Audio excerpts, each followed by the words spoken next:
En el mes de junio del año 1930, en el pequeño pueblo de Caballero, departamento de Paraguarí, nació una de las canciones más recordadas de la música paraguaya, Guabira Potú. La letra fue escrita por Emiliano R. Fernández, uno de los poetas populares más queridos del Paraguay. La música fue compuesta por Mauricio Cardoso Campo, otro gran referente de nuestro cancionero. Juntos dieron vida a una polca que combina sentimiento, paisaje y misterio.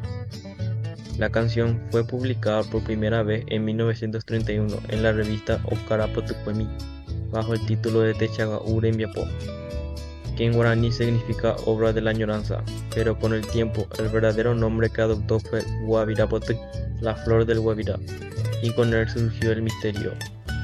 ¿Quién era esa flor? ¿Quién fue realmente la inspiración de esta obra?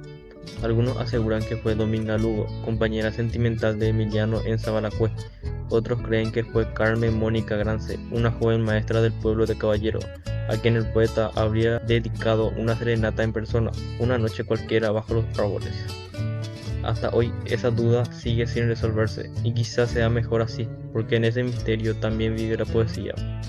El título Guabirapotuc puede interpretarse como flor del Guabirá, haciendo alusión a la flor de un lugar. En muchas canciones paraguayas la flor representa a una mujer, una inspiración de amor, por eso es difícil saber con certeza quién fue la verdadera inspiración.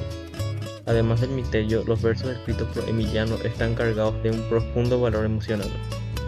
A través de ellos se perciben sentimientos como la tristeza, la nostalgia, el deseo y el amor, donde las canciones no solo contaban historias, sino que también guardaban sentimientos profundos.